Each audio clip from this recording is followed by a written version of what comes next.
नमस्कार, मी डॉक्टर मच्छिंद्र बांगर महाराष्ट्रातील आणि देशातील हवामान परिस्थिती संदर्भात अंदाज देणार आहे.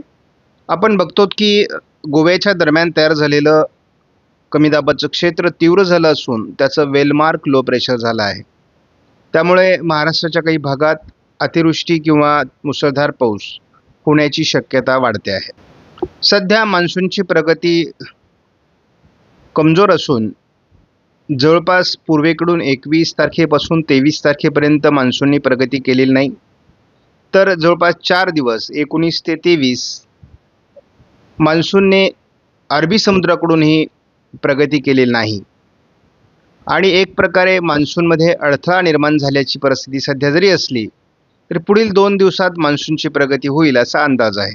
भारतीय हवामान खात्याच्या वेबसाईटला अजून कोणताही बदल नाही. मात्र आपण कालच्या व्हिडिओमध्ये सांगितल्याप्रमाणे बंगालच्या उपसागरामध्ये पुढील 5 दिवसात आता 4 दिवसात कमी दाबाचं क्षेत्र निर्माण होण्याचा अंदाज कायम आहे आणि जवळपास 2 ते 3 दिवस अजूनही तीव्र कमी दाबाची शक्यता अरबी समुद्रात कायम आहे.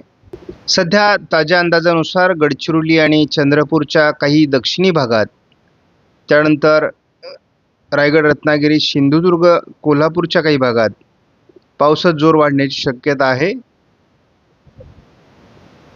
शिवाय आपण अंदमान निकोबार बेटांच्या दरम्यान देखील वातावरण बदलताना बघतो आहोत.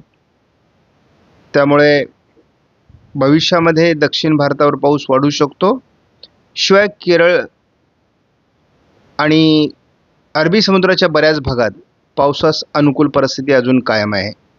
24 तारखेसाठी देण्यात आलेला अंदाज महत्त्वाचा असून या ठिकाणी महाराष्ट्राच्या काही भागात, म्हणजे दक्षिणी भागात खास करून मोठं पावसाळी क्षेत्र तयार होईल. यामध्ये गडचिरोली, चंद्रपूर, नांदेड, यवतमाळ, परभणी, लातूर, धाराशिव, सोलापूर, बीड, अहिल्यानगरचा दक्षिणी भाग, पुणे, सातारा, सांगली, कोल्हापूर आणि रायगड, रत्नागिरी, सिंधुदुर्गमध्ये आजही पावसात जोर राहण्याची शक्यता आहे. महाराष्ट्रात पावसाचा अंदाज दक्षिणेकडून 25 तारखेला देखील कायम आहे. दक्षिण कोकणात याचं प्रमाण थोडं जास्त असू शकतं. दक्षिण कोकण, पश्चिम महाराष्ट्र, मध्य महाराष्ट्र असं पावसाळी वातावरण 26 तारखेला असणार आहे. कारण कमी दाबाचं क्षेत्र हे महाराष्ट्राच्या दक्षिणी भागात आणि उत्तर कर्नाटकामध्ये सक्रिय आहे. जवळपास 27 तारखेलाही महाराष्ट्राच्या या भागात, म्हणजे जवळपास मध्य महाराष्ट्र, पश्चिम महाराष्ट्र, दक्षिण कोकण असं तीव्र पावसाळी स्वरूप राहण्याची शक्यता कायम आहे. मात्र पूर्व विदर्भाकडून पाऊस उघडू लागेल. महाराष्ट्रात पावसाचा अधिक जोर हा 28 तारखेला राहण्याची शक्यता असून महाराष्ट्रात मोठे पाऊस होतील. काही ठिकाणी मुसळधार ते अतिमुसळधार पावसाची नोंद होण्याची शक्यता 28 तारखेला आहे. यामध्ये मराठवाडा, विदर्भ, पश्चिम महाराष्ट्र, मध्य महाराष्ट्र, कोकण असं अंदाज तीव्र आहे. ही पावसाची तीव्रता 29 तारखेलाही कायम राहणार आहे. महाराष्ट्राच्या बऱ्याच भागात जोरदार पाऊस होईल. कारण एक कमी दाबाचं क्षेत्रच महाराष्ट्रावर सक्रिय आहे. 29 आणि 30 तारखेला देखील महाराष्ट्रात पाऊस सक्रिय राहण्याची शक्यता कायम आहे. 31 तारखेपासून महाराष्ट्रातील पावसाचं वातावरण कमी व्हायला सुरुवात होईल. पावसाचा खंड महाराष्ट्रामध्ये 1 तारखेपासून जाणवायला सुरुवात होईल. थोडं पूर्व विदर्भात थोडा पाऊस असण्याची शक्यता आहे. कोकणातही थोडा पाऊस राहील, परंतु प्रमाण कमी असेल. कडकडीत खंड हा आपल्याला महाराष्ट्रामध्ये 2 तारखेला जाणवतोय. आज 24 तारखेला महाराष्ट्राच्या दक्षिणी भागात, म्हणजे मराठवाड्याचा दक्षिणी भाग, विदर्भाचा दक्षिणी भाग, पश्चिम महाराष्ट्र, दक्षिण कोकण असं पावसाळी क्षेत्र जोरदार राहणार आहे. 25 तारखेला या क्षेत्रामध्ये वाढ होण्याची शक्यता असून अंदमान निकोबार बेटांच्या दरम्यान देखील नवीन सिस्टम विकसित होण्याची शक्यता आहे. या दरम्यान 25 तारखेला केरळात मान्सून दाखल होणं अपेक्षित आहे. भारताच्या पूर्वेकडून मान्सून बऱ्यापैकी प्रगती करणं अपेक्षित आहे 26 तारखेपर्यंत आणि अरबी समुद्रातही तशी मान्सूनची प्रगती अपेक्षित आहे. आपण बघतो की जवळपास गोव्यापासून तर मुंबईपर्यंत जोरदार पावसाळी परिस्थिती दक्षिण कोकण, पश्चिम महाराष्ट्र, मध्य महाराष्ट्र, मराठवाड्याचा दक्षिणी भाग, विदर्भाचा बऱ्याच भागात हा पाऊस राहणार आहे. पावसाचं मोठं प्रमाण महाराष्ट्रामध्ये 27 तारखेला याही मॉडेलने दाखवलं आहे. हे ECMWF मॉडेल आहे. म्हणजे आपण असं बघतो की GFS मॉडेल आणि ECMWF मॉडेल दोन्ही मॉडेलने महाराष्ट्रात 27 तारखेपर्यंत खूप पाऊस दाखवला आहे. 28 तारखेला देखील मोठं प्रमाण महाराष्ट्रामध्ये पावसाचं असणार आहे. 29 तारखेला देखील महाराष्ट्रात जोरदार पाऊस राहील. 30 तारखेपासून महाराष्ट्रातील पावसाचं प्रमाण कमी व्हायला सुरुवात होईल. 1 तारखेला महाराष्ट्रातील पाऊस उघडणार आहे. 2 तारखेला महाराष्ट्रात विशेष पाऊस असणार नाही. 3 तारखेला विशेष पाऊस महाराष्ट्रात आणि भारतात असणार नाही. 4 तारखेला विशेष पाऊस महाराष्ट्रात असणार नाही, परंतु कोकणात पावसाळी प्रमाण वाढू शकतं. 5 तारखेला एक WTचा प्रभाव उत्तर भारतात येण्याची शक्यता आहे. मात्र महाराष्ट्रातील आणि दक्षिण भारतातील पाऊस कमी असेल. 6 तारखेला तसा भारतात पाऊस कमीच असेल, परंतु हलकी पावसाची काही भागात नोंद होऊ शकते. 7 तारखेला पावसाचं वातावरण महाराष्ट्रात कमजोर असणार आहे. याचा अर्थ मान्सूनच्या पुढच्या प्रगतीत मोठा अडथळा निर्माण होईल. त्यामुळे पावसाचा मोठा खंड महाराष्ट्रात आणि भारतात सुरू होऊ शकतो. या ठिकाणी आपण बघतो की महाराष्ट्रामध्ये खास करून सांगली परिसरामध्ये एक कमी दाबाचं क्षेत्राचं केंद्र आहे. आपण या ठिकाणी बघतो आणि याचा मोठा परिणाम महाराष्ट्राच्या हवामानावर झालेला आहे. त्यामुळे जवळपास या सर्व भागामध्ये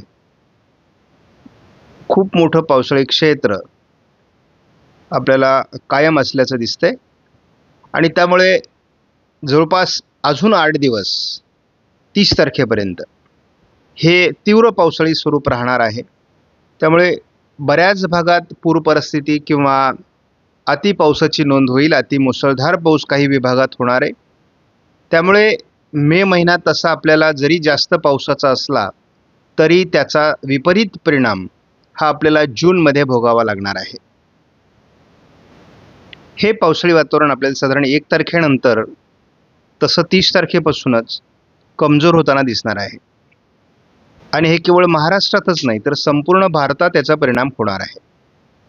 त्यामुळे मान्सूनच्या पुढील प्रगतीत 1 तारखेनंतर मोठी अडचण निर्माण होणार आहे. खास करून गोवा, रत्नागिरी, सिंधुदुर्ग, रायगड, सांगली, सातारा आणि पुणे, सोलापूरच्या काही भागात काळजी घेण्याची गरज आहे. या विभागात पावसाचं प्रमाण अजून अधिक राहणार आहे, कारण या ठिकाणी डिप्रेशनचा प्रभाव आहे. तीव्र कमी दाबाच्याही पुढची स्थिती सध्या या ठिकाणी तयार होते. महाराष्ट्रावर फिरून फिरून हे वादळी परिस्थिती निर्माण होत असल्यामुळे तीव्र ते अतितीव्र पावसाचं क्षेत्र काही विभागात तयार होण्याची शक्यता आहे. त्यामुळे या विभागातील शेतकऱ्यांनी सावध असणं आवश्यक आहे. काही विभागात अतितीव्र पावसाची नोंद होईल. वादळी स्वरूपातला हा पाऊस असणार आहे. याचा फटका सातारा, सांगली, रत्नागिरी, सिंधुदुर्ग या जिल्ह्यांना अधिक बसण्याची शक्यता आहे. रायगड आणि पुण्याचाही यामध्ये समावेश आहे. 25, 26, 27 असं हे वातावरण अतितीव्र पुण्यालाही फटका देणार आहे. अहिल्यानगर, सोलापूर, मुंबई, रायगड असा याचा मोठा फटका बसणार आहे. त्यामुळे थोडं आपण असं जर बघितलं तर 27 तारखेला उत्तर महाराष्ट्रातही त्याचा परिणाम होण्याची शक्यता आहे. नाशिक, धुळे, नंदुरबार, जळगावचा दक्षिणी भाग, छत्रपती संभाजीनगर, जालना, अकोला, बुलढाणा, वाशिम, हिंगोली, नांदेड, बीड, परभणी, लातूर, धाराशिव या जिल्ह्यातही त्याचा परिणाम होण्याची शक्यता आहे. त्यामुळे महाराष्ट्रात एक तीव्र पावसाचं क्षेत्र आपल्याला 27 तारखेलाही बघायला मिळणार आहे. अजून काळजी घेण्यासारखी परिस्थिती आहे. पावसाचा खंड जरी निर्माण होत असला तरी त्या अगोदर अतितीव्र पावसाची नोंद महाराष्ट्रामध्ये होणार आहे. त्यामुळे आपण बघतो विदर्भापर्यंत हे पावसाळी क्षेत्र म्हणजेच जळगाव, अकोला, अमरावती, चंद्रपूर, यवतमाळ, वर्धा याही भागात परिणाम करणार आहे. त्यामुळे जवळपास अजून मोठं पावसाळी क्षेत्र महाराष्ट्रात कायम आहे. पावसाच्या प्रमाणात थोडी घट 29 तारखेपासून सुरू होईल, कारण याचा तीव्रता कमी व्हायला सुरुवात होणार आहे. तरी दक्षिण पश्चिम महाराष्ट्रामध्ये याचा परिणाम राहणार आहे. साधारण 29 तारखेपासून पावसाचं प्रमाण कमी व्हायला सुरुवात होईल आणि नंतर 30 तारखेपासून हे प्रमाण अधिक कमी झाल्याचा अनुभव महाराष्ट्रातल्या शेतकऱ्यांना येईल. परंतु एका मोठ्या पावसातून सावरल्याचा सुटकेचा निश्वास देखील महाराष्ट्रातील शेतकरी टाकणार आहेत. त्यामुळे जो काही मान्सून प्रगती करणार आहे तो 29 तारखेपर्यंत करेल. त्यानंतर मान्सूनच्या प्रगतीत मोठे अडथळे निर्माण होण्याची शक्यता आहे आणि हे एक दृष्टीने अशुभ संकेत आहेत. पुन्हा चांगलं पावसाचं वातावरण जूनमध्ये सुरू होईल, परंतु त्यासाठी आपल्याला एक खंड सुरुवातीलाच तयार होतोय आणि त्याला फेस करावं लागेल हे आता स्पष्ट झालं आहे. याचे संकेत माझ्या अंदाजातून मी वेळोवेळी यापूर्वी दिले होते आणि आपण बघतो की मेमध्ये जेव्हा लवकर मान्सून दाखल होतो तेव्हा ही परिस्थिती निर्माण होते. साधारण 7 तारखेनंतर पुन्हा आपल्याला महाराष्ट्रात हळूहळू पावसाची नोंद होताना दिसणार आहे. त्यामुळे एक आठवडाभराचा पावसाळी खंड आपल्याला सहन करावा लागेल. आपणास व्हिडिओमधील माहिती महत्त्वपूर्ण वाटल्यास लाईक करा, शेअर करा, चॅनलला सबस्क्राईब करा. धन्यवाद. जय हिंद, जय महाराष्ट्र, जय बळीराजा.